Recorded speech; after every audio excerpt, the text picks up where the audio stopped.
A'udzu billahi as-sami'il 'alim minasyaitonir rajim. Bismillahirrahmanirrahim. Ilahi anta maqsudi wa ridaka matlubi. A'tini mahabbataka wa ma'rifataka ya arhamar rahimin. Wa qala an-nabiy sallallahu alaihi wasallam, jaddidu imanakum ya Rasulullah, wa kayfa najaddidu imanana? Qala akthiru min qawli la ilaha illallah. Amma ba'd. Assalamualaikum warahmatullahi wabarakatuh. InsyaAllah hari ini saya nak bermuzakarah tentang hikmah di sebalik ujian COVID-19. Belumlah kehidupan manusia pasti tidak terlepas dari ujian. Setiap daripada kita pasti akan diuji. Ada orang diuji dengan kemiskinan, ada orang diuji dengan sakit, ada orang diuji dengan jodoh lambat. Berbagai-bagai bentuk ujian yang Allah berikan.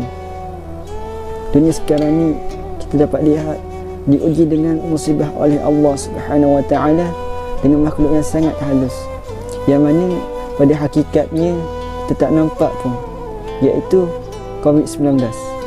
Satu dunia Allah timpakan musibah ni. Semua terkena musibah ni. Orang baik, orang jahat, orang alim, ahli maksiat. Tapi musibah ataupun bala ni Allah tak datangkan tanpa sebab. Dalam surah Al-Hajj ayat 10, Allah Subhanahu Wa Taala berfirman, A'udzu billahi minasyaitonir rajim. Dzalika bima qaddamat yadaka. Azab ataupun bala ni adalah disebabkan perbuatan kamu sendiri, disebabkan kesalahan kamu sendiri. Kemudian Allah Subhanahu Wa Taala sambung lagi, wa anna Allah laysa bidhallamin lil 'abid. Kerana sesungguhnya Allah tidak sekali-kali berlaku zalim terhadap hamba-hambanya. Sebenarnya musibah yang Allah timpakan ini bukan bermakna Allah nak lihat kita susah, bukan bermakna Allah nak lihat kita sedih, bukan bermakna Allah nak lihat kita kecewa. Mungkin sebalik musibah ini Allah nak tegur kita, Allah nak bagi peringatan buat kita.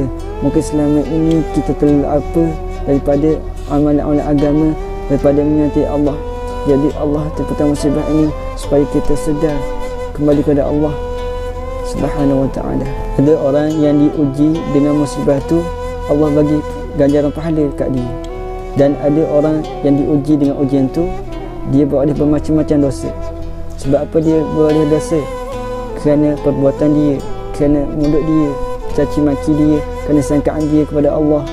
Dan akhirnya kerana ujian itu semakin bertambah dosanya. Sedangkan ujian itu adalah penghapus dosa. Ada orang yang diuji, dia sabar, tenang, redha, dan dia menyebut inna lillahi wa inna ilaihi raji'un.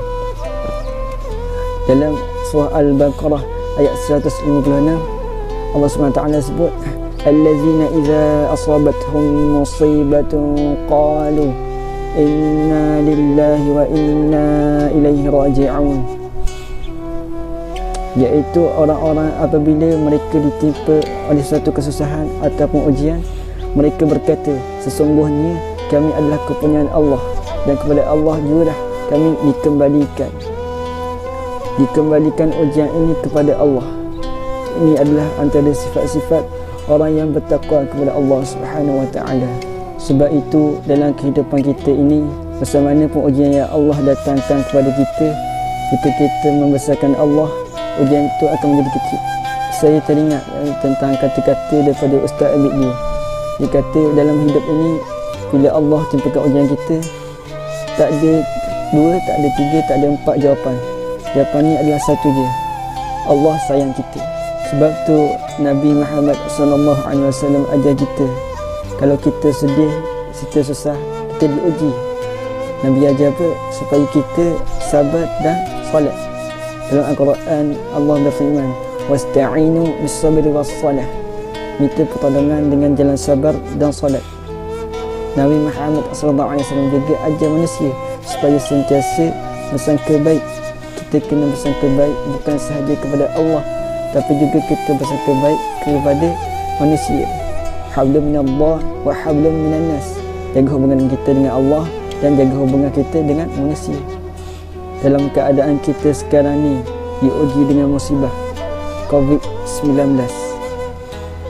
Ramai yang menyalahkan takdir, buruk sangka dengan Allah. Seharusnya dalam situasi ini kita perlu sangka baik dengan Allah. Lihat hikmah di sebalik musibah ni. Macam keadaan kita sekarang ni berada dalam keadaan perintah kawalan pergerakan. Kena duduk kat rumah. Pergerakan kita terhad, tak boleh bergerak keluar. Sepatutnya kita sebagai umat Islam ini perlu rebut peluang ini untuk muhasabah diri kita. Mohon ampun pada Allah. Cek balik amalan-amalan kita. Di sebalik ujian yang Allah timpakan ini ada hikmah di sebaliknya. Kalau dulu kita tak ada masa nak muhasabah diri sebab telah sibuk dengan urusan dunia kesana ke sini, jadi alhamdulillah kita ada masa muhasabah diri, luangkan masa bersama keluarga. Ukhuwah antara keluarga semakin erat. Ada masa untuk baca Quran, zikir, doa sebagai hajat. Jika kita ujian ini dengan positif, maka insya-Allah akan datang juga perkara-perkara positif dalam diri kita. Jadi kita sebagai orang beriman, kita perlu sabar dengan ujian COVID-19 yang Allah timpakan. Ingatlah Allah Ta'ala sebut dalam Al-Quran, wasbiru innallaha ma'as sabirin. Bersabarlah kalian, sungguhnya Allah bersama orang-orang yang sabar. Jadi insya-Allah kita sama-sama doa pada Allah Subhanahu Wa Ta'ala supaya kita semua diberi kekuatan supaya sabar dalam menempuhi ujian yang Allah berikan ini, ujian COVID-19.